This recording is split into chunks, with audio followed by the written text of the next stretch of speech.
When David Brooks, a quiet but determined new police chief, walks into the Pinewood Police Precinct, he isn't met with respect or welcome. Instead, he's mocked, dismissed, and even humiliated by the very people he's meant to lead. Beneath the worn tiles and buzzing fluorescent lights lies a culture broken by arrogance and complacency, where officers like Mike Turner wield power unchecked, and doing the right thing has been forgotten. But David doesn't come with loud speeches or flashy displays of authority. He comes with patience, resolve, and a plan. He wants to see the truth for himself, to confront the rot that has spread through the department and rebuild something better. Along the way, he faces resistance, challenges that threaten to break him, and choices that test his resolve. Amid the conflict, small sparks of hope begin to appear. Officers like Emily Carson, who want to do the right thing but fear the consequences, find their voices. People from the community long distrustful of the badge begin to look at the department with cautious optimism. And David, through quiet strength and unexpected allies, starts to prove that leadership isn't about power. It's about doing what's right, even when it's hard. But not everyone is ready for change. Turner's grip over the precinct and his desire to fight back threatens to undo everything David is working for. As the tension builds, one question lingers. Can one man's resolve be enough to bring lasting change to a place so broken? It was 7:45 a.m. on a hot Tuesday morning when David Brooks, the new chief of police, parked his old Chevy in the far corner of the Pinewood Police Precinct lot. He turned off the engine and stared through the windshield at the faded brick building ahead of him. The sun glared off the cracked windows. It was quiet outside, but David could already sense the noise within. He wiped the sweat from his forehead with a napkin, feeling the humidity press against his skin. David looked down at his clothes. A plaid shirt, old jeans, and worn-out sneakers. He looked nothing like a police chief, and that was the point. He wanted to see the precinct for what it truly was when no one was watching. The department he had inherited was notorious for corruption, misconduct, and arrogance. It was a place where respect was lost long ago, replaced by distrust both inside and outside its walls. David took a deep breath, grabbed a plain notebook from the passenger seat, and stepped out of his car. As he walked toward the side entrance of the building, his heart thumped hard in his chest. He had seen departments like this before. He knew change would not come easily. This would be his hardest fight yet. Inside, the noise hit him immediately. Phones rang. Officers shouted across rooms. Someone laughed too loudly, their voice bouncing off the aging tile floor. It felt chaotic and unprofessional, exactly as he had expected. The fluorescent lights buzzed faintly above him, and the stale air smelled of old coffee and sweat. David moved quietly through the hallway, his eyes scanning every detail. Desks were cluttered, papers stacked carelessly. A few officers leaned back in their chairs, joking loudly, paying no attention to the man passing by.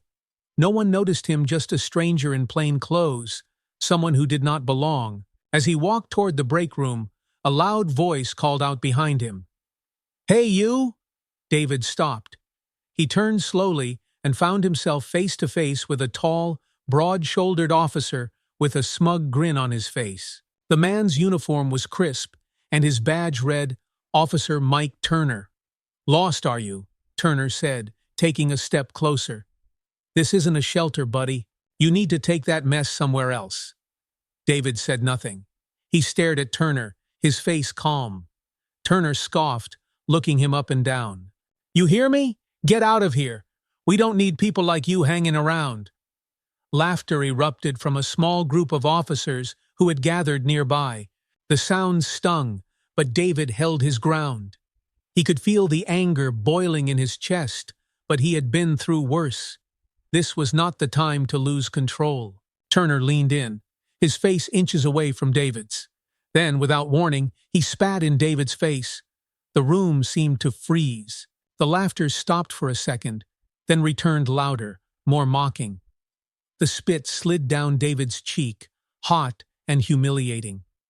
His fists clenched at his sides, but he did not move. "Is this how you treat everyone who walks through these doors?" David asked, his voice steady. Turner sneered, stepping back. "Only the ones who don't belong here."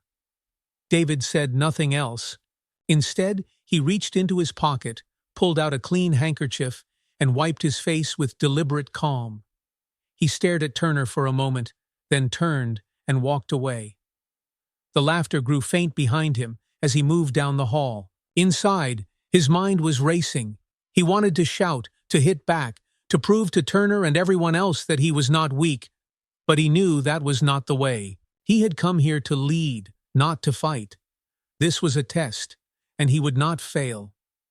David found a quiet corner near the back of the building, where he sat on a worn-out bench and pulled out his notebook. He needed to calm his thoughts. The precinct was worse than he had imagined. If someone like Turner could behave this way in front of others, it spoke volumes about what was happening behind closed doors. This was a culture of arrogance and impunity, and it would not change overnight. He sat there for what felt like an hour, observing officers as they moved through the halls. Some worked diligently, but most seemed detached, as if they were just going through the motions of their job. He wondered how many of them had started their careers with passion, only to lose it over the years. As the morning briefing approached, David stood up, folded his notebook shut, and made his way toward the meeting room. Officers were filing in, chatting loudly with each other. Turner was there, leaning against the wall with his arms crossed, his grin as smug as ever. He did not look worried. At the front of the room stood Captain Paul Harris, a gray-haired man who had been with the precinct for decades. Harris cleared his throat, his voice cutting through the noise. "All right, everyone, listen up," Harris said. "We have an important introduction today." The room quieted. David's heart raced, but his face remained calm. Harris glanced toward him. "Chief Caldwell retired last month, and we have a new chief of police," Harris continued. "Please welcome Chief David Brooks." The room fell silent. David could feel every eye on him as he walked to the front of the room. Turner's smirk faltered, replaced by a flicker of disbelief. David stood at the podium and looked out at the faces in front of him. Some were curious, others indifferent. Turner stared at him with a mix of anger and confusion. "Good morning," David began, his voice calm but firm. "I am David Brooks, your new chief of police." The silence was heavy. David let it linger for a moment before continuing. "Earlier today, I walked through this building in plain clothes," he said. "I wanted to see how this department operates when no one thinks they are being watched." Murmurs spread through the room. Turner shifted uneasily, his confidence starting to crack. "What I saw," David continued, "was not pretty." He looked directly at Turner. "Some of you thought it was funny when Officer Turner spat in my face," David said. "But let me remind you, he did not just disrespect me.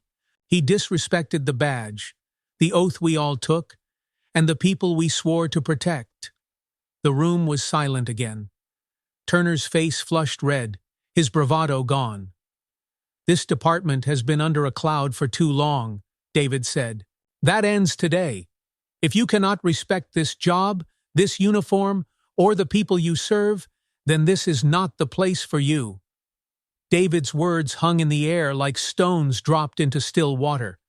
Some officers looked away, others stared at their shoes, but just a few nodded quietly, their expressions serious. David scanned the room, his gaze steady. "I am not here to make friends. I am here to do what is right. This precinct will change, and I will see to it." He paused for a moment, letting his words sink in. Then he stepped back from the podium and looked at Captain Harris. "Captain, I will see you in my office shortly," David said. Harris nodded silently, a look of approval in his eyes. David turned and walked out of the room. He could feel the murmurs start again behind him, but this time they were different. The laughter was gone. The energy had shifted. As David stepped into the hallway, he felt the weight of what lay ahead. This was just the beginning. He knew there would be resistance, challenges he could not yet see, and moments where it felt like the fight was too big. But he had seen something else in that room, flickers of understanding, quiet nods of agreement. There were people here who wanted change, even if they did not know how to ask for it. David took a deep breath, feeling the tension in his shoulders ease just slightly. It was not much, but it was a start. And sometimes, a start was all you needed. David Brooks sat in his modest office, a room he had inherited along with his new title. The walls were bare except for an old map of Pinewood County pinned crookedly to the wall and a clock that ticked loudly in the silence. The desk was scarred with scratches and cigarette burns, remnants of decades of use by chiefs who had come and gone. A small window looked out onto the back lot, where a few patrol cars sat idle in the heat. David leaned back in the creaking chair, staring at his notebook. He had scrawled a few key observations. Officer Turner, openly hostile, controls some of the department culture, division in morale. Some officers appear neutral, others disengaged. Small sparks of professionalism buried beneath the complacency. He sighed, tapping the pen against his chin. Change was coming, but not fast enough. After his first confrontation with Turner, the precinct had entered an uneasy silence, as if holding its breath. Turner had retreated for now, but David knew it was temporary. He would be back, testing limits. A soft knock on the door broke the silence. David straightened. "Come in." The door creaked open, and Officer Emily Carson stepped inside. She looked younger than most of the officers, with her brown hair pulled into a tight ponytail and sharp, attentive eyes that seemed to take in everything. There was something different about her, an air of quiet professionalism David had not seen much of since arriving.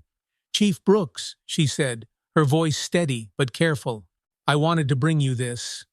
She held out a file folder. David took it. "What is it?" "Last month's incident reports," Emily replied. "I thought you might want to look through them. It might give you an idea of what's been going on here."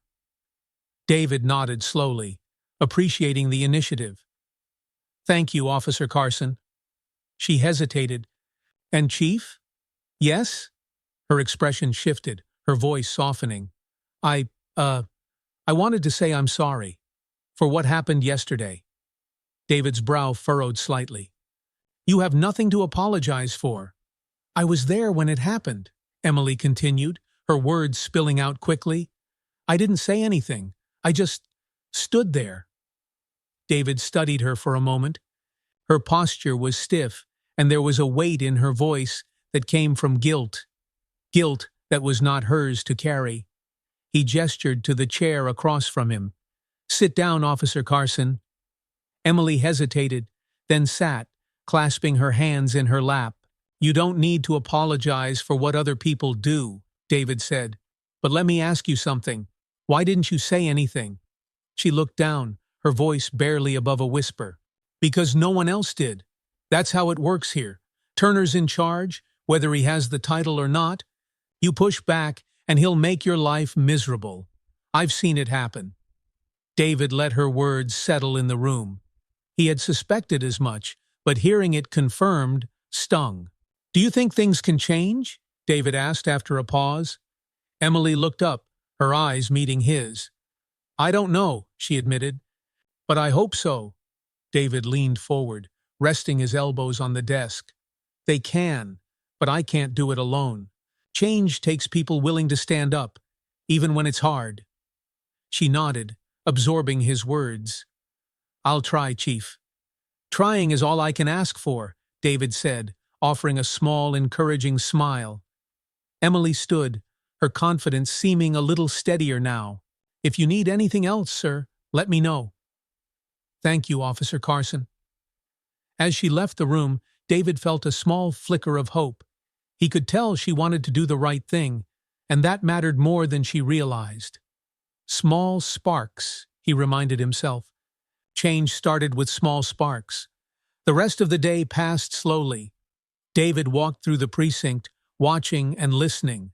He found himself in the records room, combing through past complaints and reports. Patterns emerged, allegations of harassment, misconduct brushed aside, complaints disappearing without resolution. Turner's name popped up more often than it should have. At noon, David stood in line for coffee in the break room. Conversations quieted as he walked in, the room stiff with unspoken tension. Turner leaned against the counter, talking loudly to a small group of officers. "Guy comes in acting like he owns the place," Turner said, his voice carrying across the room. "What's he gonna do? Wave a notebook around until we all fall in line?" David ignored him, pouring himself a cup of coffee. He turned to leave when a voice stopped him. "Chief?" David turned to see Officer Sam Reed, an older officer with graying hair and tired eyes. Reed had been quiet during the morning briefing, sitting in the back of the room with his arms crossed. Now he stepped forward, holding a file folder. "I pulled these for you," Reed said, his voice gruff but respectful. "Staff schedules and rotations for the past 6 months. Figured you might want to take a look." David took the file, surprised. "Thank you, Officer Reed." Reed shrugged. "Don't mention it."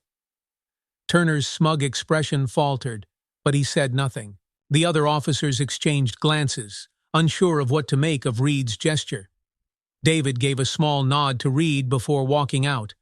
As David returned to his office, the file under his arm, he allowed himself a moment of quiet satisfaction. Small acts of kindness.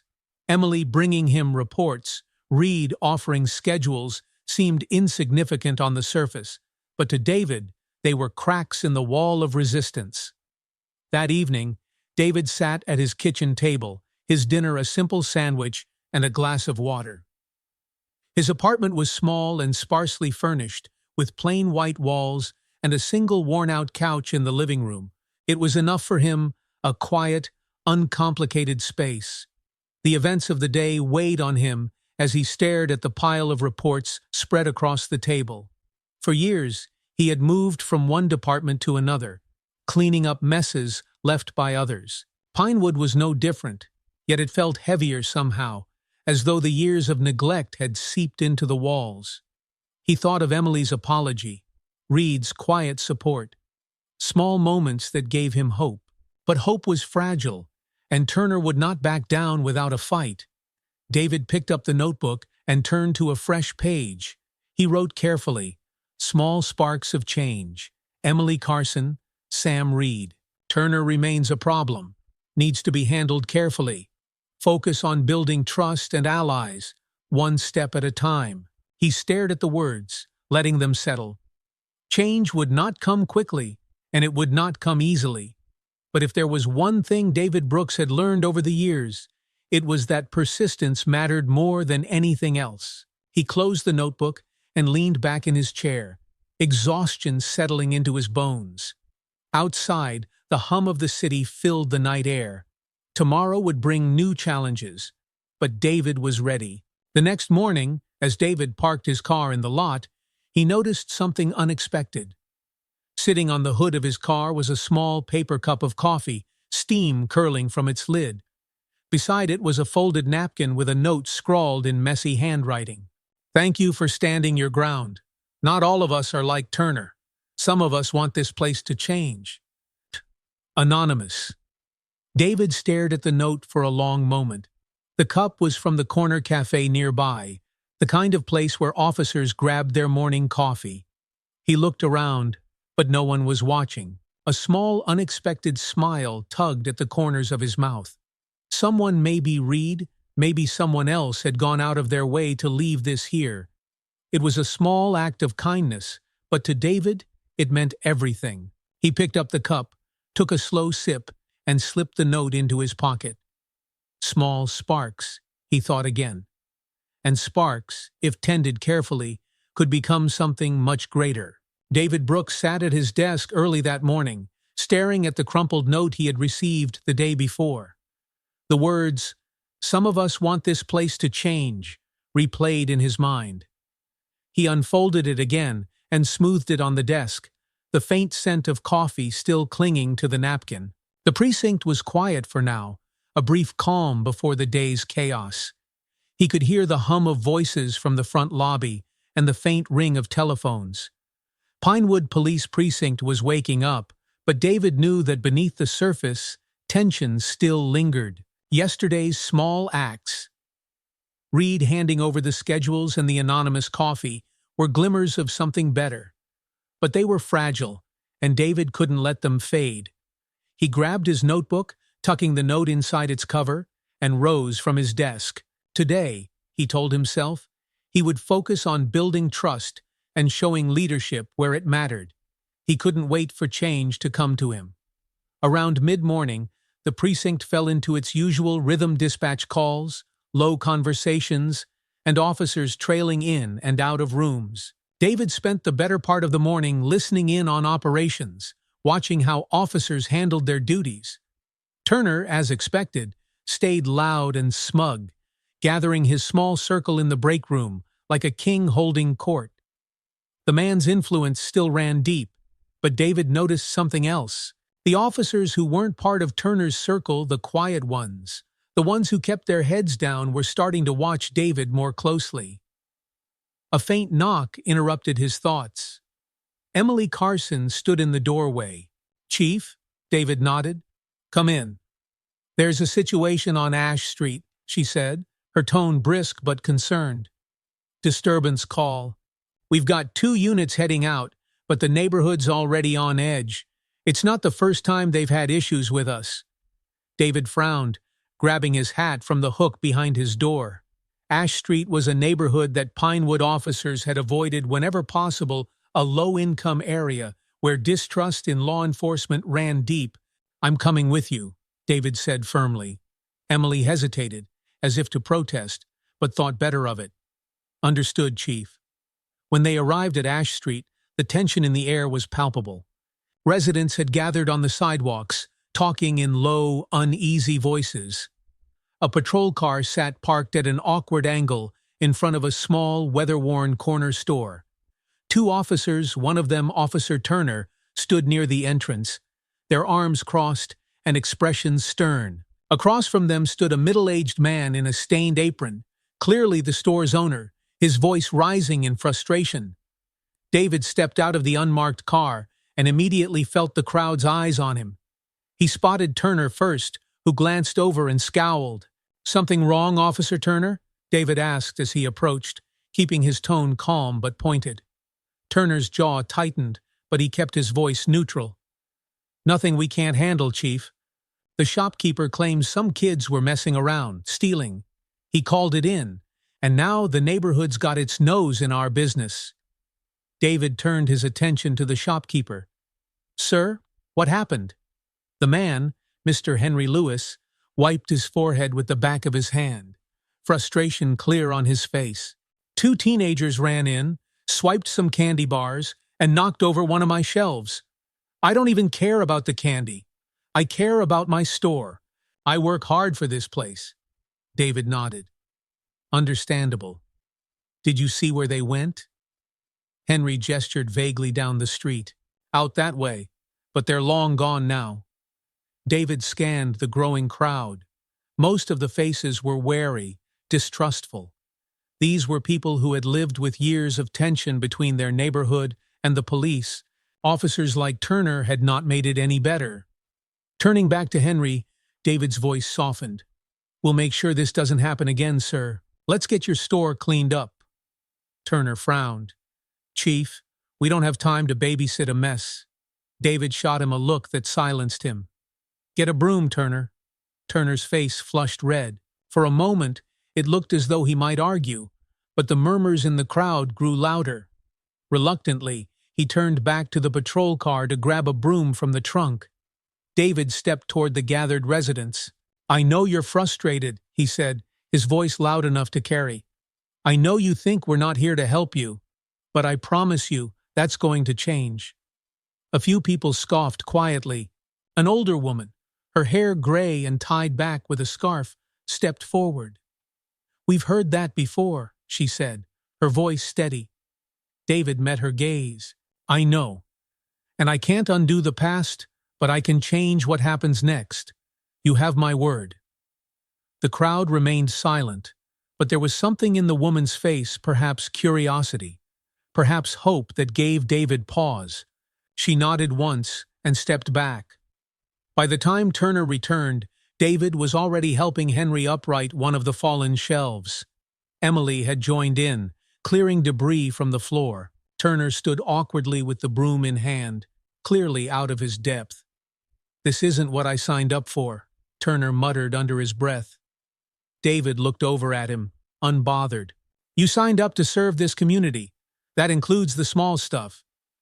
Turner grumbled, but with the crowd watching, he began sweeping. It wasn't much, but it was enough to make a point. After the store was cleaned up and the patrol cars were loaded back up, Henry walked David to the door. He wiped his hands on his apron, his expression calmer now. "Chief, I appreciate you stepping in," Henry said. "Most wouldn't." David shook his hand firmly. "You work hard for your place. You deserve respect." Henry nodded. "Coffee's on me next time, Chief." David smiled faintly. "I'll hold you to that." As David stepped outside, he noticed the same older woman standing at the edge of the crowd. She approached him slowly, her eyes sharp but kind.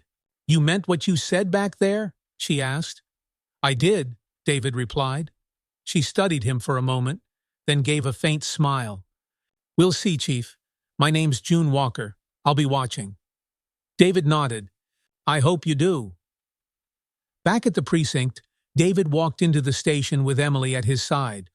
Turner stormed ahead, clearly furious. As they entered, a group of officers turned to stare. Turner muttered something under his breath to them before disappearing down the hallway. David turned to Emily, who looked exhausted but hopeful. "Good work out there, Officer Carson," he said. She smiled faintly. "Thank you, Chief." David made his way back to his office, sinking into his chair with a sigh. It had been a long day, but it had been a productive one. Turner's authority had taken a hit, and the small moments, the broom in Turner's hands, Henry's gratitude, June Walker's cautious approval, mattered more than they seemed. David pulled out his notebook and began writing. Incident on Ash Street. Handled without conflict. Officer Turner resisted, but relented. June Walker. Potential ally in the community. Progress is slow, but visible.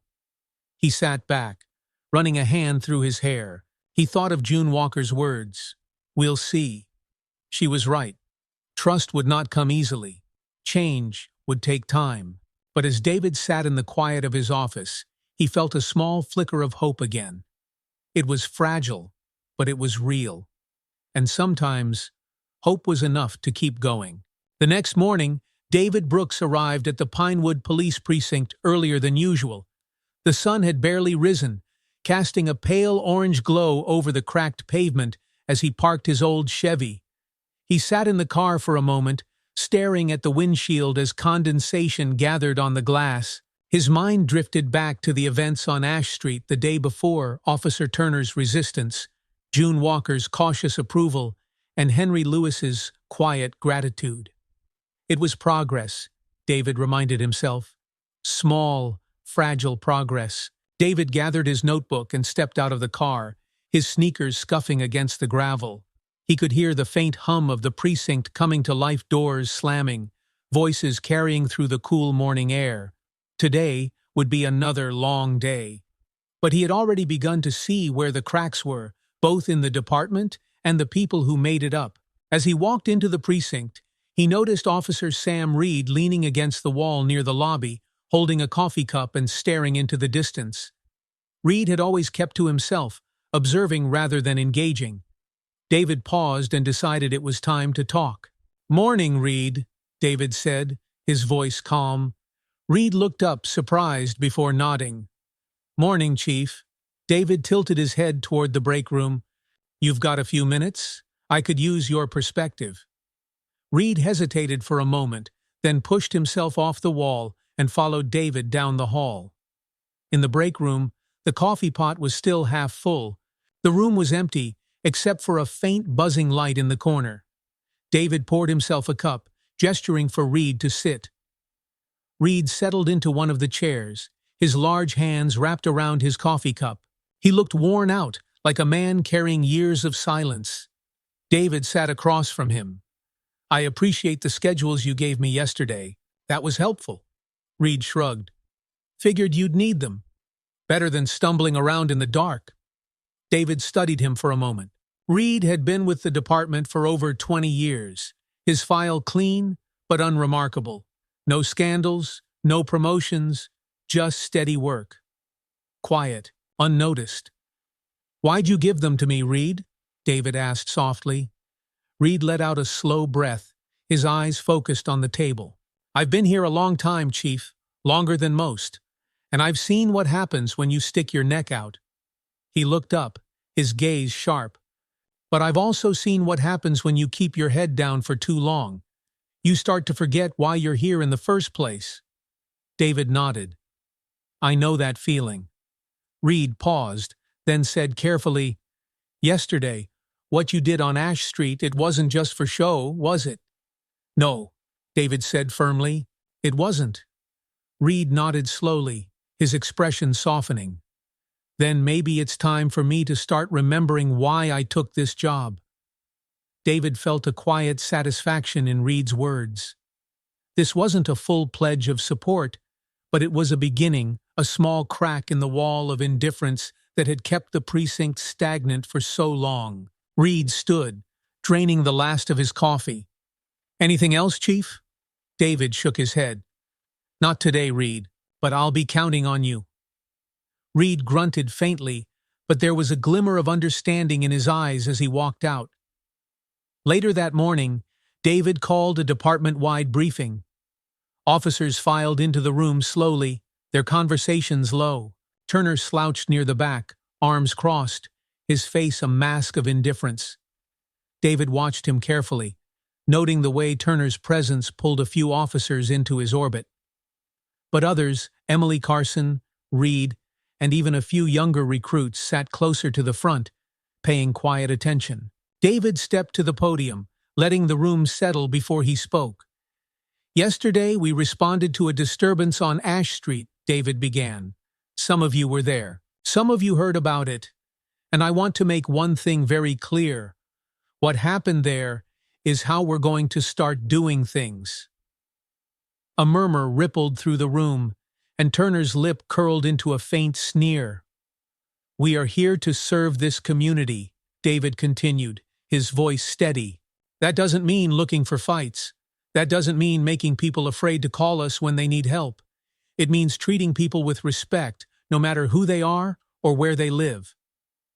Turner snorted audibly from the back of the room. "Sounds like we're running a daycare now." David turned his gaze on Turner, calm but pointed. "Got something to add, Officer Turner?" Turner straightened, his grin smug. "Just wondering when we stopped being cops, Chief." The room grew quiet. All eyes shifted between Turner and David. This was what Turner wanted, a public challenge. David could feel the weight of the moment, every officer waiting to see how he would respond. David kept his voice calm, controlled. "We never stopped being cops, Turner.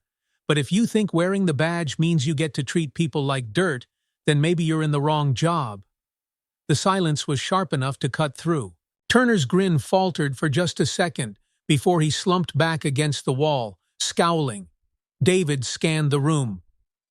"This department is going to change. I'm not saying it'll be easy, and I'm not saying everyone will like it. But it's happening, with or without you." He let his words hang in the air before closing the briefing. Officers began to file out, their conversations hushed. Turner stormed out without another word, his posture stiff with anger. Emily lingered near the door, giving David a small nod of approval before slipping out. Reed stayed a moment longer, catching David's eye with a faint nod of his own before leaving. David exhaled slowly as the room emptied. He knew he had pushed Turner further today, but it had to be done. Bullies like Turner relied on fear to hold their ground. David could not let it continue. Around midday, David was back in his office when he noticed Emily Carson standing outside his door, a file folder in her hands. He waved her in. "Chief," Emily began, her voice a little unsure. "I wanted to show you this." She set the folder on his desk. David opened it, his eyes narrowing as he scanned the documents. It was a series of complaints filed against Turner over the past few years: harassment, excessive force, and misconduct. Each report was stamped as resolved, with minimal investigation. David looked up at Emily. "Where did you find this?" "In the records room," Emily replied. "I figured you'd want to know." David leaned back, his mind racing. Turner's behavior wasn't just arrogance, it was a pattern, and someone had been helping him bury it. "This stops now," David said quietly. Emily nodded. "I'm with you, Chief." That evening, as David sat at his kitchen table, the weight of the day settled over him. The room was dim, lit only by the soft glow of the lamp above him. The complaints against Turner sat on the table, a reminder of the battle ahead.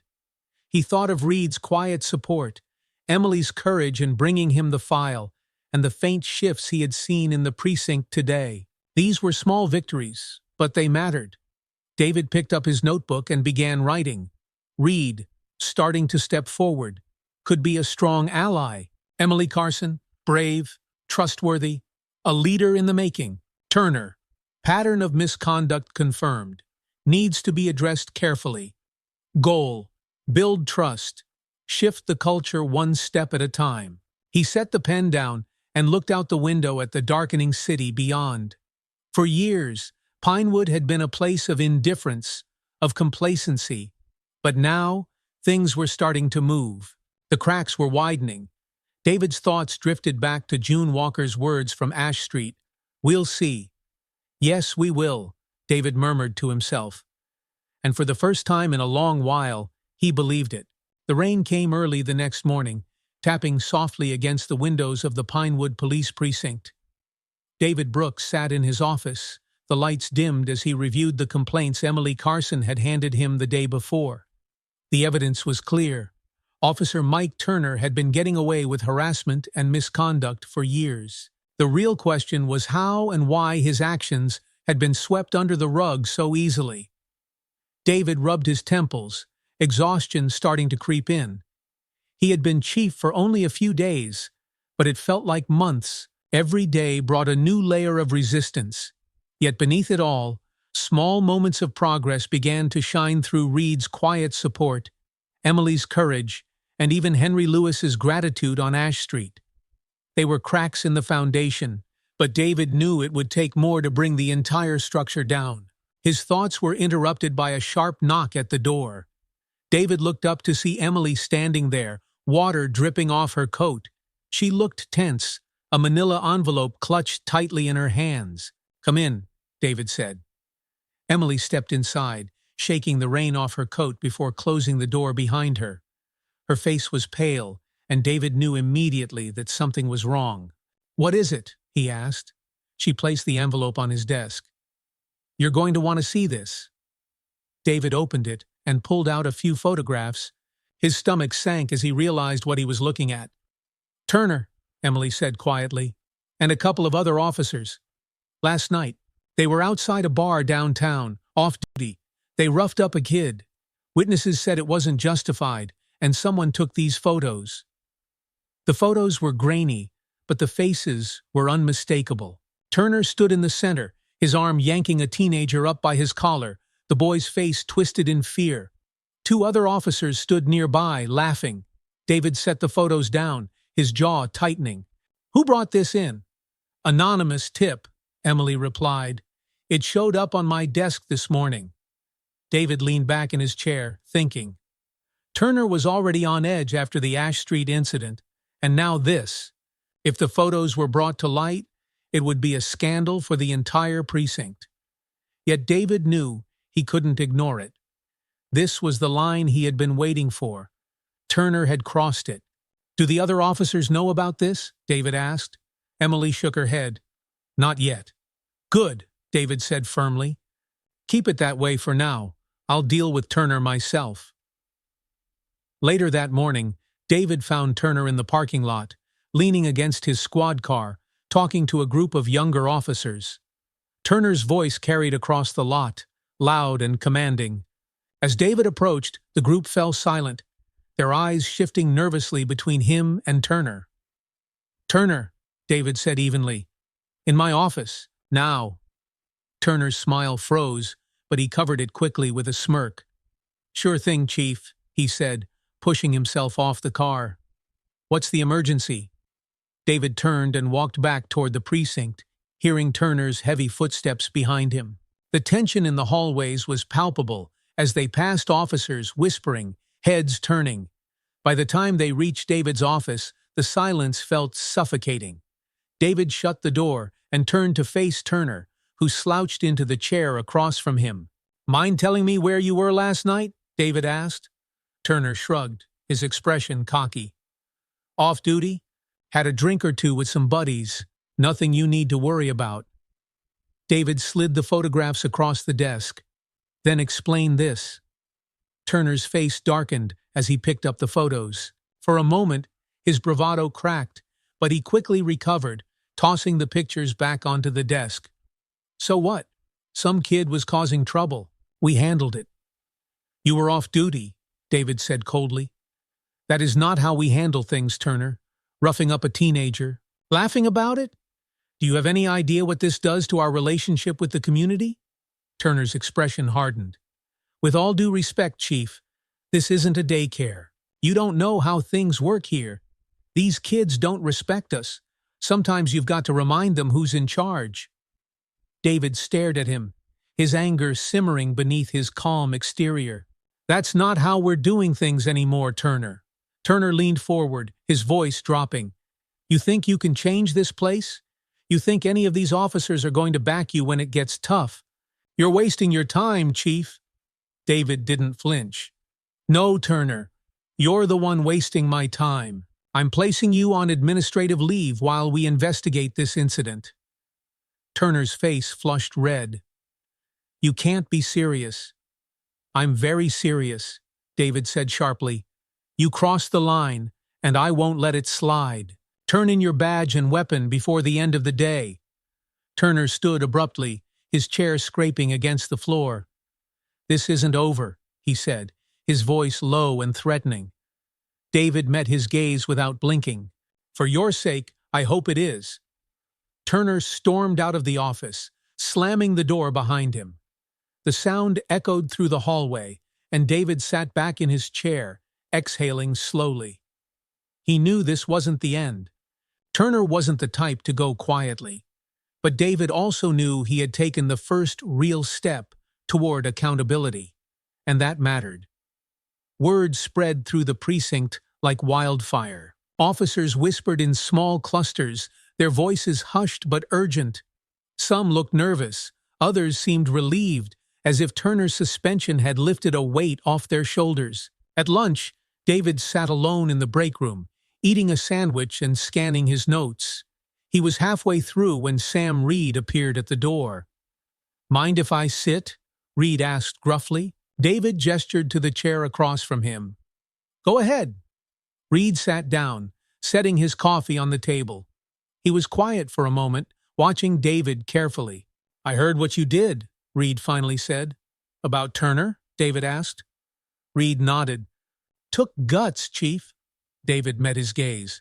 "It was the right thing to do." Reed sipped his coffee, his expression thoughtful. "You know he's not going to take this lying down. He's got friends here, people who think like him." "I know," David said. "But that doesn't change what has to be done." Reed leaned back in his chair, considering David's words. "For what it's worth, you've got my support." David felt a flicker of relief. "That means a lot, Reed." Reed grunted and stood, his movements slow but deliberate. "One day at a time, Chief. That's how you fix this mess." David watched him leave, feeling a small sense of hope settle in his chest. Reed's quiet support might not seem like much, but it was another step in the right direction. That evening, as David prepared to leave, he noticed a familiar figure waiting near the front desk. It was June Walker, the older woman from Ash Street. She was holding a small paper bag, her face lined with quiet determination. "Mrs. Walker," David said as he approached. "What brings you here?" She handed him the bag. "It's just a sandwich and some tea," she said simply. "You looked like you could use it." David blinked, caught off guard by the gesture. "You didn't have to do that." "I know," June replied. "But you're doing something here, Chief. I can see it. Thought you might need a reminder that some of us are rooting for you." David took the bag, his voice soft. "Thank you." June gave him a small smile. "Keep going. Don't let them wear you down." As she walked out the door, David stood there for a moment, holding the bag in his hands. The precinct behind him was still humming with tension, but June's words stayed with him. He carried the bag back to his office and set it on the desk, pulling out the sandwich and tea. The note from the previous day was still tucked inside his notebook, and David stared at both for a long time. Small acts, he thought. Small acts of kindness could create something bigger. David picked up his pen and wrote in his notebook, "Reed, committed. A quiet ally. Turner, suspended. Expect pushback. June Walker. A reminder of why this matter. Lesson. Kindness is power. Trust is earned." He sat back, sipping the warm tea and staring at the quiet street outside. There was still so much to do, but for now, this was enough. Tomorrow would bring its own challenges, but David would be ready. The days following Officer Turner's suspension were filled with a strange tension that seemed to cling to the walls of the Pinewood Police Precinct. Officers walked on edge, whispering in hushed voices when David Brooks passed by. The news of Turner's removal had hit hard, particularly among the officers who had aligned themselves with his toxic influence. David noticed the stares, the challenge in some eyes, the quiet approval in others. He knew this was a turning point. The next few days would decide whether the department would start to bend toward change or snap completely under the pressure. At his desk that morning, David reviewed case files with his usual focus. His office was still bare and quiet, a sharp contrast to the noise of the precinct beyond the door. He was about to stand and stretch when Emily Carson knocked softly. "Chief," she said, holding her phone in one hand and a notepad in the other. "We just got a call from Ridgeview Apartments on the south side. Domestic disturbance. Dispatch says the neighbors are getting involved, and it's getting heated." David frowned. Ridgeview was in one of Pinewood's most neglected neighborhoods, a place where poverty and mistrust of law enforcement had been festering for years.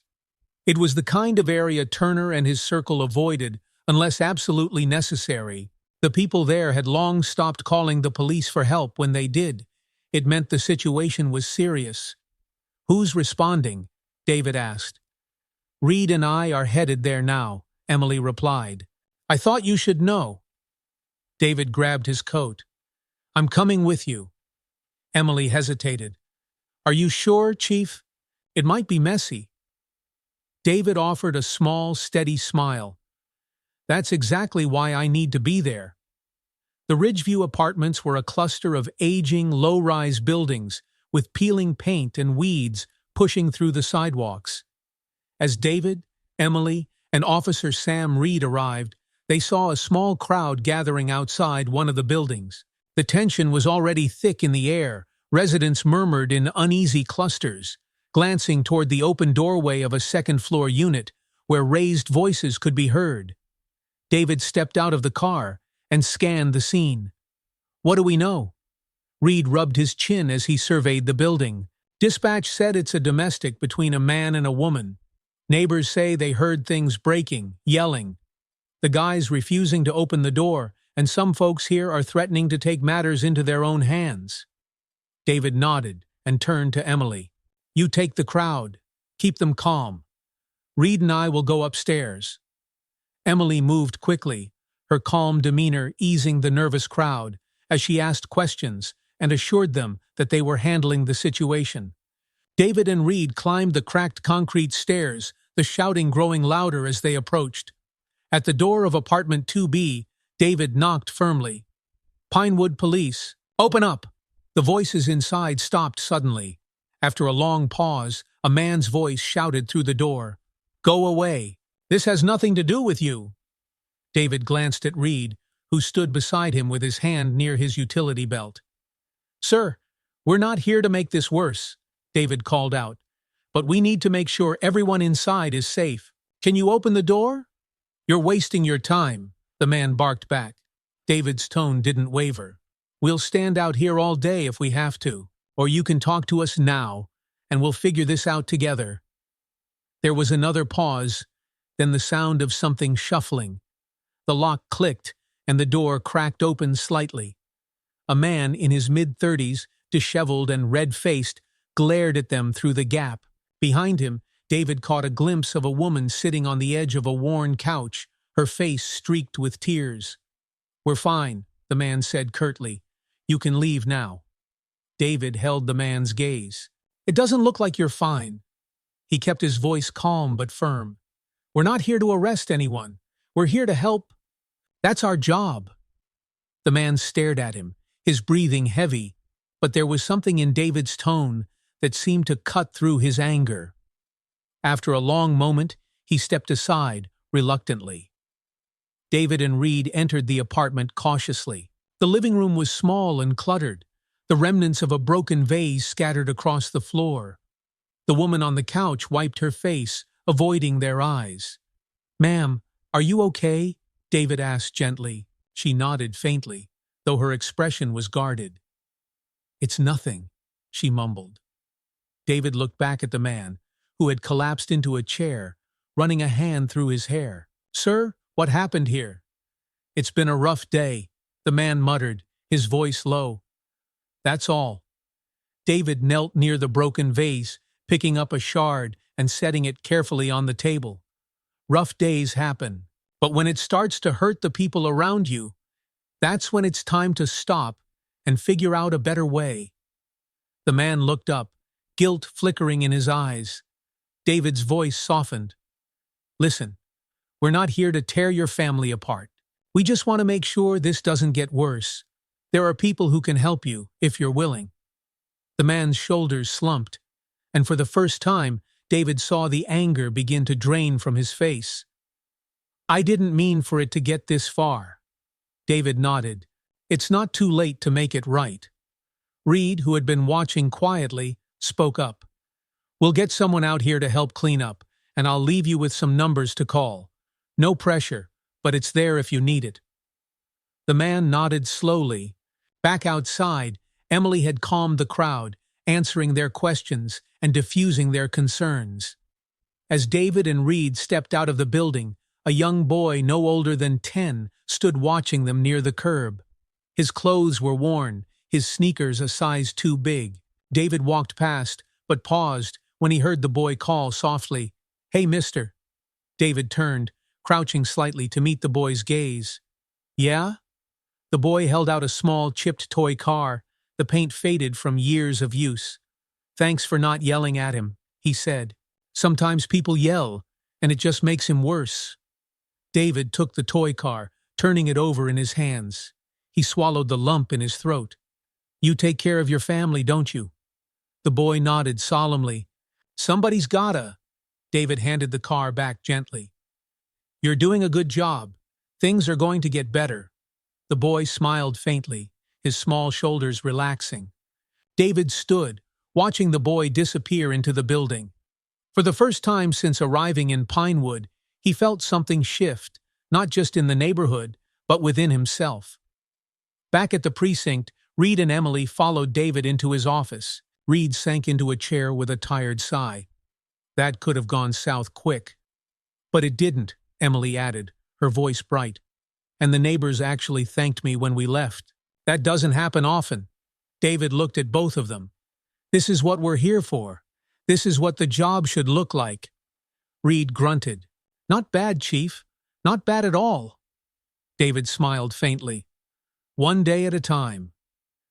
That night, as David sat in his quiet apartment, he thought of the boy with the toy car and June Walker's words from a few days earlier. Keep going. Don't let them wear you down. He opened his notebook and wrote, Ridgeview, a tense call, handled without force. Reed and Carson, reliable. Steady progress. Community. Starting to see what we're about. David stared at the words for a long time. He had come to Pinewood to rebuild a broken department, but along the way, he was realizing something else. He was rebuilding trust. One person, one moment at a time. And trust, he knew, could change everything. David Brooks sat at his desk late into the evening, the precinct nearly silent except for the occasional hum of the air conditioning. The worn clock on the wall ticked loudly, marking the passing hours. On his desk, the file on Officer Mike Turner lay open, the photographs Emily Carson had brought him just days ago staring back like a scar he could not ignore. Turner had been on administrative leave for nearly a week, and the tension in the department was palpable. Some officers were openly supportive of David's decision, others quietly relieved, but there were still those who grumbled about their new soft chief, whispering behind closed doors. David could feel the pressure building like a storm cloud, and he knew Turner wasn't done yet. The phone on his desk buzzed, breaking his focus. David picked it up. "This is Brooks." "Chief," said Captain Harris, his voice low but urgent. "You might want to get down to O'Leary's. Turner's there with a few of his guys and, well, it's getting out of hand." David's stomach tightened. O'Leary's was a dive bar downtown, well known as a watering hole for officers after their shifts. He had no doubt Turner was there, stirring up trouble in retaliation for his suspension. David hung up the phone, grabbed his coat, and headed for the door. When David pulled up outside O'Leary's, the rain was falling in sheets, the street glistening under the glow of neon signs. The bar's windows were fogged, but even from the outside, David could hear the rowdy voices and the occasional crash of glass. Inside, the place was packed. Off-duty officers and regulars leaned against the bar and tables, drinks in hand, their voices loud with laughter and frustration. The air was heavy with smoke and tension. David scanned the room and spotted Turner immediately, sitting at the center of a group of officers. Turner's voice carried above the others. "This is what happens when you let someone like him take charge," he growled, slamming his glass down. "We're supposed to have each other's backs. But now we've got a chief who wants us to roll over and play nice. That's not what we signed up for." Several officers muttered in agreement, nodding as they looked at Turner. Others shifted uncomfortably, their eyes darting around the room. David could feel their uncertainty. Some of them were loyal to Turner because they were afraid of what it meant to oppose him. Others simply didn't know what to believe anymore. Turner spotted David then. The bar seemed to quiet, as if everyone had sensed the shift in the room. Turner stood slowly, his towering frame casting a shadow as he smirked. "Well, look who it is, the man of the hour." David stepped forward calmly, his shoulders squared. "Turner." Turner spread his arms wide, mockingly. "What brings you down here, Chief? Decided to finally join us in the real world?" David didn't rise to the bait. Instead, he looked around the bar, meeting the eyes of the officers watching the scene unfold. "What are you doing here, Turner?" David asked evenly. "What does it look like?" Turner shot back, the alcohol evident in his voice. "I'm having a drink with the people who actually know how to do this job." David took a step closer, his tone sharp but steady. "You're not helping anyone, least of all yourself. You're making this worse." Turner's smirk disappeared, replaced by something darker. "You don't get it, do you?" he said, his voice dropping low. "These people, this department, they're with me, not you. You think you can waltz in here, kick me out, and everything will fall in line. You're dreaming, Chief." David stayed calm. "If you cared about this department, Turner, you'd understand that what you're doing right now is tearing it apart." Turner laughed bitterly, pointing a finger at David. "You're weak. That's the problem. You think showing kindness means you're in charge. But out there, people don't respect nice guys." David's voice turned firm, cutting through the room. "Kindness isn't weakness, Turner. It's strength. It's doing the right thing, even when it's the hardest thing. The bar fell silent. Turner looked at him, his expression hardening, as if David's words had struck something he didn't want to face. Around them, the officers who had gathered seemed to take a collective breath, as if trying to decide which side of the line they stood on.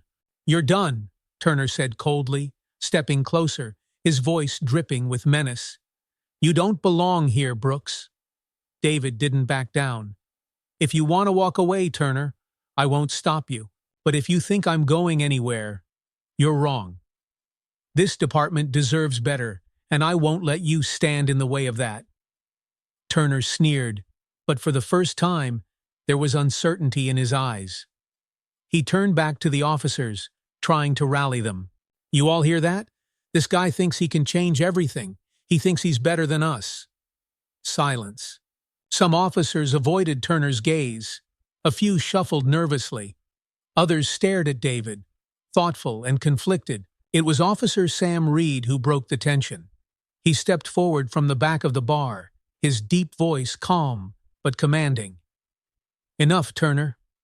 Turner turned, blinking at Reed in disbelief. "What did you just say?" "I said enough," Reed repeated. He looked at David, then back at the group of officers. "We've all seen what's been happening here. We let it go for too long because it was easier. But look where it's gotten us." Reed's gaze fell on Turner, steady and firm. "You're not helping us. You're not protecting this department. You're tearing it apart." Turner's face turned red, his fists clenching at his sides. "You're turning on me. After all these years?" Reed didn't flinch. "No, Mike, you turned on us, and it's time for this to stop." The room seemed to shift then. The officers who had been listening to Turner suddenly looked less sure. Some nodded quietly in agreement, others stayed silent. But David could see at the beginning of a change. Turner's confidence crumbled, and for the first time, he seemed small. He looked at Reed, at the officers, and finally at David. Without another word, he grabbed his coat, pushed past the crowd, and stormed out into the rain. The ride back to the precinct was quiet. Reed drove, his hands steady on the wheel, while David stared out the window, watching the rain streak down the glass. You didn't have to back me up in there," David said softly. Reed glanced at him, a faint smile tugging at his lips. "Yeah, I did. Someone had to." David looked at Reed, the weight of his words settling in. "Thank you." Reed shrugged. "It's not about you, Chief. It's about doing what's right.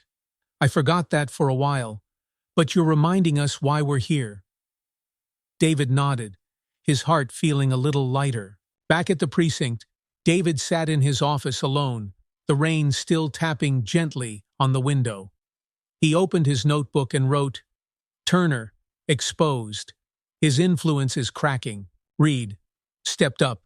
A leader in the making. Officers, divided but shifting. Trust is building. Lesson: leadership isn't about being liked. It's about doing the right thing, no matter how hard it gets." David leaned back in his chair, staring at the quiet street outside. He knew the hardest part wasn't over yet. There would be more battles to fight, more resistance to overcome. But tonight was proof that change was happening. And sometimes, all it took to start was one person willing to stand up and say, "Enough." The rain had stopped by morning, leaving behind a sky smeared with gray clouds and streets that glistened under weak sunlight. David Brooks parked his old Chevy in the precinct lot, stepping out onto the damp pavement. The air felt fresher than it had in days, as though something had shifted in Pinewood after last night's confrontation at O'Leary's. David walked through the front entrance, his footsteps steady. Inside, the precinct was alive with its usual noise phones ringing, conversations murmuring, officers moving in and out. But there was a noticeable difference. The energy was more subdued, almost cautious, as if everyone was waiting to see what would happen next. He could feel their eyes on him as he walked through the hallway. Some officers gave him a nod of acknowledgement, small but significant. Others avoided his gaze, pretending to focus on paperwork or computer screens. David reached his office and found Officer Emily Carson waiting for him, her expression serious. She held a thin stack of papers in her hands. "Morning, Chief," she said. "Morning," David replied, shrugging off his coat and hanging it on the hook by the door. "What's on your mind?" Emily handed him the papers. "This came in late last night. It's official. Turner handed in his resignation." David froze, looking up at her. "He resigned?" Emily nodded. "Left a note on the captain's desk. No explanation, no farewell, just a clean break. Looks like he decided not to fight it after all." David scanned the brief resignation letter, his jaw tightening. Turner had been a thorn in his side since day one. While his departure was necessary, it didn't feel like a victory. There was no celebration to be had, just the reality of what Turner had left behind. Years of corruption, a fractured department, and trust that had been shattered long before David arrived. David set the papers down and looked at Emily. "This doesn't solve everything." "I know," Emily replied, her tone quiet but determined. "But it's a start." David nodded. "Let's keep moving forward, one step at a time." The morning briefing felt different without Turner's looming presence. Officers filed into the room, quieter than usual. Some sat near the back, keeping their distance, but others, like Emily Carson and Sam Reed, took seats closer to the front. Reed's calm expression was reassuring, a silent signal of his support. David stepped to the podium, looking out at the room. "I'll keep this brief," he began. "As many of you have heard, Officer Turner resigned last night. I won't stand here and pretend his departure erases what's happened in this department. It doesn't. We still have a long way to go." He let his words sink in before continuing. "But we have a choice now. We can keep looking backward, blaming each other for everything that's gone wrong. Or we can look forward. We can decide today what kind of officers we want to be and what kind of department we want to build." The room was silent. David scanned the faces in front of him, some skeptical, some thoughtful, and others quietly hopeful. "I'm not asking for perfection," David said. "I'm asking for accountability, for integrity, for respect for each other and for the people we serve." His gaze landed on Officer Sam Reed, who nodded subtly, then shifted to Emily Carson, who sat straight-backed, her expression resolute. David knew these were the officers he could count on, the ones who would lead by example. "Change won't happen overnight," David finished. "But it will happen. I'm going to make sure of that." The room stayed quiet as officers filed out, but David caught glimpses of something promising: subtle nods, conversations starting in low voices, and officers who lingered just a moment longer before heading back to work. It wasn't a revolution, but it was a shift. The next few weeks were a blur of long days and hard work. David implemented reforms, starting with small symbolic changes, cleaning up the precinct, ensuring complaints were properly investigated, and requiring officers to undergo community outreach training. Not everyone embraced the changes easily. A handful of officers grumbled, resisting the idea that the department could or should change. Some transferred out entirely, unwilling to adjust, but many others began to step up in ways David hadn't expected. Emily Carson became a natural leader among the younger officers, her quiet determination earning respect. Sam Reed, once resigned to silence, started mentoring rookies, teaching them how to handle difficult calls with calm professionalism. Even the community began to take notice. It was a sunny afternoon when David received a call from June Walker, the woman from Ash Street. She had left a message on his office phone. "Chief Brooks, we're hosting a neighborhood event this Saturday. Some of us thought you and your officers might want to come by. Thought you'd like to see how things are changing around here." David smiled faintly as he replayed the message. June's cautious words were a small miracle on their own. Pinewood had been a place of mistrust for so long, and here she was, extending a bridge. That Saturday, David found himself standing on the cracked pavement of a small community park on the south side of town. Folding tables were set up with food, and children played on rusted swing sets while families gathered in small clusters. The officers who had come with him, Emily Carson, Sam Reed, and a handful of recruits mingled with the crowd, chatting easily. David watched as Emily helped an older woman carry plates of food to a picnic table, while Reed tossed a football with a group of kids. It was a simple thing, officers being present, showing the community that they were there not as threats, but as neighbors. "Didn't think you'd show," a familiar voice said. David turned to see June Walker standing behind him, her sharp eyes softened slightly by a faint smile. "You invited me," David replied.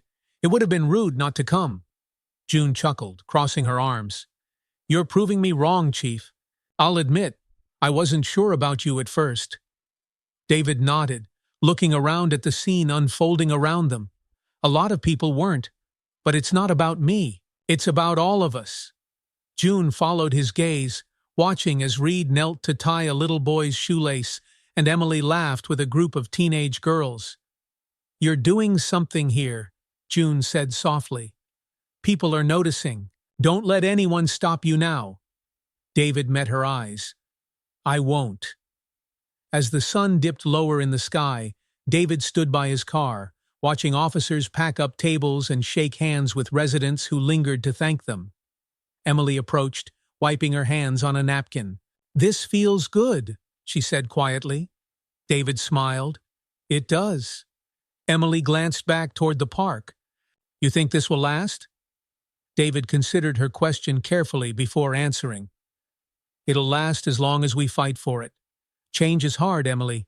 But days like today, they remind me why we keep pushing." Emily nodded, a thoughtful look crossing her face. "I'm glad you're here, Chief. This place needed someone like you." David's chest tightened at her words. He wasn't one for sentiment, but moments like this made the long hours worth it. "Thank you, Carson," David said. She smiled, gave him a quick nod, and headed back to help Reed load the patrol car. David leaned against his own car, letting the warmth of the fading sun settle over him. He knew Pinewood wasn't perfect. There would be setbacks, resistance, and days where progress felt impossible. But he had seen something today, something real. Trust.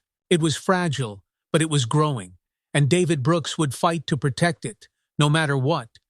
He climbed into his car and started the engine, driving away as the sound of laughter echoed faintly behind him. The early morning light spilled through the precinct's cracked windows, painting the walls in muted streaks of gold. David Brooks sipped his coffee as he stood near the hallway, watching Pinewood Police Precinct wake up for the day. Officers filtered in, some quietly nodding in acknowledgement, others giving him quick, fleeting looks that were no longer filled with distrust, but something closer to respect. Progress was slow, but it was real. David could feel it in the way the energy of the precinct had shifted. Officers like Emily Carson and Sam Reed were leading by example, their influence spreading quietly among the ranks. The community, though cautious, had started to trust the badge again, and David had June Walker's invitation from last week's neighborhood event to thank for that. Small victories, he reminded himself, but they mattered. He turned to head toward his office, notebook in hand, when Captain Paul Harris appeared at his door, a solemn expression on his weathered face. "Morning, Captain," David greeted. "Morning, Chief," Harris replied, though his tone lacked its usual warmth. "Mind if we talk for a minute?" David gestured for him to sit, feeling a shift in the air, something heavy. He closed the office door behind him. Harris sank into the chair across from David's desk, his hands clasped tightly. "I need to show you something," Harris said, pulling a yellowed file from under his arm and sliding it across the desk. David frowned, the worn folder feeling like a relic from a different time. He opened it, and what he saw made his chest tighten. Inside were old reports, complaints, incident write-ups, and disciplinary forms going back nearly a decade. Familiar names jumped off the page, but one name stood out most of all: Mike Turner. David flipped through the documents, Each complaint painted the same picture: harassment, excessive force, intimidation. They were all stamped with the same word in bold red ink: resolved. David's voice was low. "Who buried these?" Harris let out a long breath, his face lined with regret. It wasn't just one person. Back then, the department was different.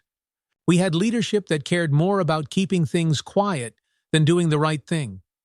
Turner knew how to play the system, and frankly, no one wanted to go up against him. David stared down at the pages, his anger simmering beneath the surface. "Why are you showing me this now?" Harris met his eyes. "Because things are changing. You're changing them. And you need to know how deep the rot goes if you're going to fix it." David closed the file, his hands steady despite the frustration bubbling inside him. How many people here knew about this? "More than they'll admit," Harris said quietly, but most of them just kept their heads down. They figured it wasn't their fight.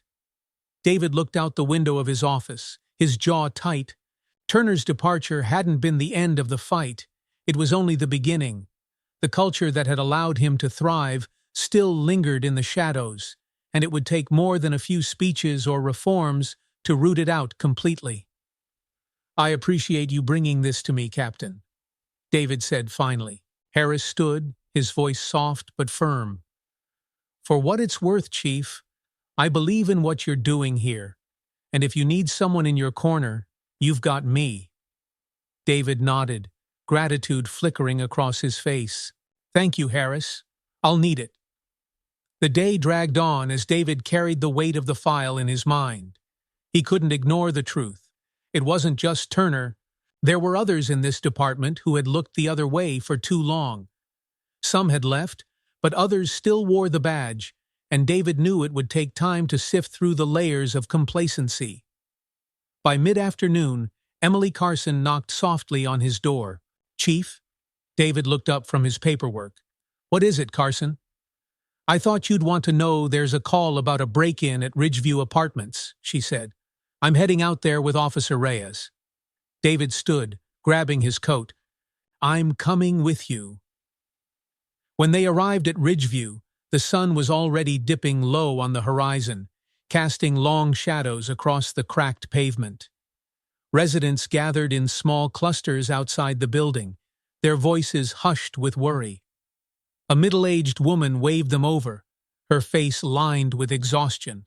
"It's Mr. Lewis's store," she said, referring to Henry Lewis, the shop owner David had met during the Ash Street disturbance. "Someone broke in through the back door. He's still inside." David nodded. "Thank you."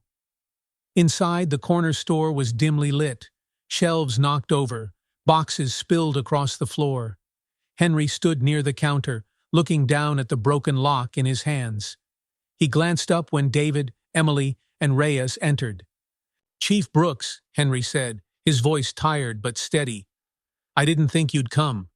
David stepped closer, scanning the damage. "We're here to help, Henry." "What happened?" Henry sighed, setting the lock down on the counter. "Someone broke in while I was in the back. Took a few things. Nothing big, but it's the principle, you know?" David nodded, his expression serious. "We'll look into this. But are you okay?" Henry paused, then nodded. "Yeah, I'm fine." As Emily and Reyes began surveying the scene, David stood with Henry near the front window. Outside, he could see children playing on the sidewalk and families walking home for the evening. "Why do you keep this place open, Henry?" David asked quietly. Henry gave him a small smile. "Because this is my community. They need me, and I need them. You don't walk away from that, even when it's hard." David looked at Henry for a long moment, the words resonating deep within him. Henry's quiet resolve reminded David of his own journey, fighting to fix something broken, even when it felt impossible. "You're a good man, Henry," David said finally. Henry shrugged. "Just doing my best, Chief. That's all any of us can do." Later that night, back in his office, David sat alone, staring at the Ridgeview call report. He thought about Harris's file, about Turner, and about Henry's quiet perseverance. It struck him then how much the department and the community mirrored each other, both fractured but resilient, filled with people who wanted to believe in something better. David picked up his notebook and turned to a fresh page. He wrote, "The past still lingers, but it's not unfixable. Harris, an ally. His honesty matters. Henry Lewis, proof that doing the right thing, even when it's hard, creates trust. Next step, dig deeper. Confront the rot that remains." As he set the pen down, a faint knock came at the door. Emily Carson peeked her head in. "Still here?" she asked, smiling faintly. David leaned back in his chair. "Always." She stepped inside. "You think we're making a difference?" David nodded. "We are. Slowly. But it's happening." Emily tilted her head, watching him. "You ever get tired of carrying it all on your shoulders?" David smiled faintly. "Every day. But it's not just me anymore, is it?" Emily returned the smile, her voice steady. "No, it's not." As she left, David stared at the empty doorway, her words lingering in his mind. For so long, it had felt like the weight of change rested entirely on him. But now, he could see it others were stepping up. The next steps wouldn't be easy, but David wasn't alone anymore. Outside his window, the night was quiet, the city stretching out beneath the dark sky. The road ahead was still long, but David Brooks could see the first hints of dawn breaking over Pinewood. And this time, he wasn't afraid of what lay ahead. The sun hung low over Pinewood on a clear Friday afternoon, casting streaks of gold and orange over the precinct as David Brooks parked his old Chevy in the far corner of the lot. A breeze carried the faint sounds of traffic and distant conversation through the air, but inside the Pinewood Police Precinct, there was a noticeable hum of productivity and purpose. It had been months since David's first day, since he'd stood silently in this very lot, observing a department fractured by mistrust and complacency.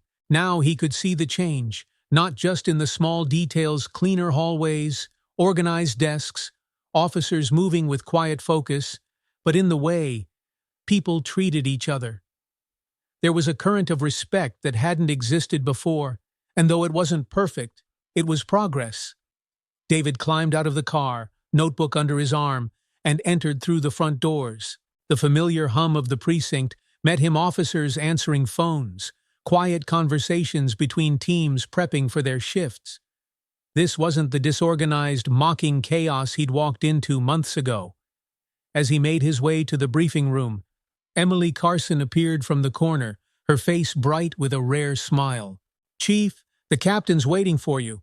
Looks like everyone's ready." David nodded. "You're taking the lead on this one, right?" Emily straightened, a hint of pride in her voice. "Yes, sir. The team's prepped, and Officer Reyes has the details on the warrant." David allowed a small smile. "Good work, Carson." She gave a quick nod before heading down the hall, leaving David with a feeling he hadn't experienced much in the early days. Hope. Officers like Emily were rising to the challenge, leading quietly but firmly, modeling the kind of integrity and professionalism David had fought so hard to restore. The briefing room buzzed with energy as officers gathered. David stood quietly near the back, letting Captain Harris run the morning briefing. Harris, the steady veteran who had been skeptical at first, now stood as a bridge between the old guard and the new culture David had worked to build. "All right, listen up," Harris said, his voice clear and commanding. "We've got a warrant to execute this afternoon at the old Westfield property. Officer Carson will lead the operation, and Reyes will handle logistics. Be sharp, work together, and let's show the community what this department's about." David watched as officers nodded along, exchanging focused glances. Gone were the sneers, the slouching, the barely concealed indifference that had marked his early weeks here. Instead, he saw commitment, professionalism, and something even more important: pride in the badge. After the briefing, David stepped forward as officers began gathering their gear. The room quieted slightly, and all eyes turned to him. "Before you head out," David began, his voice steady but softer than Harris's. "I want to say this. I've been watching this department change. It hasn't been easy, and I know there were days when it felt impossible. But you kept showing up. You kept choosing to do better, for each other and for this community. That's how we earn trust, by showing up, day after day, and doing the right thing, even when no one's watching." A few officers nodded quietly, their expressions serious. Sam Reed, standing near the front, gave a faint smile, while Emily Carson looked determined as ever. "I'm proud of what you've accomplished," David continued, "but this is just the beginning. Keep pushing. Keep holding each other accountable. This badge means something again, and that's because of all of you." There was no applause. David hadn't expected any, but there was something better. The quiet energy of people who understood the weight of what he was saying. The team filed out, Carson leading the way, and David stepped back to let them do their jobs. As the afternoon wore on, David sat in his office, reviewing files and sipping coffee. He had grown used to these quiet moments, where the hum of the precinct surrounded him, reminding him that things were moving forward. His phone rang, and when he picked it up, Captain Harris's voice came through. "Chief, they're back from the warrant," Harris said. "Went clean. No issues." Carson handled it like a pro. David smiled faintly. "Good to hear. Thanks, Captain." He hung up the phone and let out a slow breath. These small successes, the ones no one outside the precinct would ever see, were the ones that mattered most. They were proof that his efforts, and the efforts of those who had stepped up, were making a difference. That evening, David stood in the small kitchen area of the precinct, pouring a cup of coffee when a familiar voice broke the quiet. "Chief?" He turned to see Sam Reed standing at the door, hands in his pockets. Reed had changed over the months, his shoulders straighter, his voice steadier. The man who had once kept his head down was now a pillar of quiet leadership. "Heading out for the night?" David asked. Reed nodded. "Yeah. Just wanted to say something before I go." David set his coffee down, giving Reed his full attention. "I've been here a long time," Reed began, his voice low but clear. "And for a while, I thought nothing could fix this place. I thought it was too broken, too far gone." He paused, his expression softening. "But I was wrong. You came in here and reminded us what this job is supposed to be about. You showed us how to do it right again." David felt the weight of Reed's words settle over him, a mixture of gratitude and relief filling his chest. "Thank you, Reed. That means more than you know." Reed shrugged, a faint smile tugging at his lips. "It's not just me, Chief. A lot of us feels the same way. Don't forget that." David nodded, watching as Reed turned to leave. "See you Monday, Reed." "See you Monday, Chief." A few days later, David stood at the podium in a crowded gymnasium as Pinewood held its annual community meeting. The room was filled with familiar faces, officers, local leaders, and residents, including June Walker, who sat near the front with a knowing smile. David looked out at the crowd, his voice calm and clear. "I came here months ago to lead a department that had lost its way. What I found was a community that wanted to believe in us again, and a group of officers who just needed someone to remind them of what this job means. Change isn't easy, and it isn't fast, but it's happening here in Pinewood." He paused, meeting June Walker's eyes before continuing. "This badge isn't just a symbol of authority. It's a promise to protect, to serve, and to do it with integrity. I can't promise we'll be perfect, but I can promise this. We'll keep showing up every single day to earn your trust." The crowd was quiet, but there was no mistaking the shift in the room. People nodded, some clapped softly, and others simply listened. Trust, David knew, was earned moment by moment, choice by choice. Later that night, as David sat in his quiet apartment, he stared out the window at the glowing lights of Pinewood. He thought about Emily, Reed, Henry Lewis, June Walker, and the countless others who had played a part in this transformation. He opened his notebook for the last time. turning to a blank page. Pinewood Police Department. Changed, but still growing. Officers. Committed to doing better. Trust is rebuilding. Community. They believe in us again. Lesson. Change is slow, but it's worth fighting for. David closed the notebook and leaned back in his chair, a small smile on his face. The road ahead would never be easy, but he didn't need it to be. What mattered was that Pinewood was on its way to becoming what it always should have been, something better. And for the first time in a long while, David Brooks felt peace. Months later, Pinewood Police Precinct stood as a quiet symbol of transformation. The once crumbling station now buzzed with a renewed sense of purpose. Inside, officers worked with focus, their interactions marked by respect and camaraderie. The community, while not perfect, had begun to see the department as an ally, not an adversary. David Brooks sat on the steps outside the precinct as the sun began to set, casting a warm glow over the city he had come to care for deeply. The notebook he had carried for months lay beside him, its pages filled with the struggles, victories, and moments of hope that had brought them here. He watched as Emily Carson stepped out of the building, laughing with Sam Reed and a group of younger officers. They were the future, the next generation of leaders who understood the importance of trust, accountability, and kindness. June Walker's words echoed in his mind. Keep going. Don't let them wear you down. David smiled faintly to himself. He had done his part, but this was bigger than him now. Change was no longer a solitary effort. It had spread, one choice at a time, and it would continue long after he was gone. He stood, brushing the dust from his hands, and picked up his notebook. As he looked out at the quiet streets of Pinewood, he knew there would always be work to do. But that was the nature of progress, slow, deliberate, and worth every step. To everyone watching this story unfold, let it serve as a reminder. Change starts with one person, one decision, and one act of kindness at a time.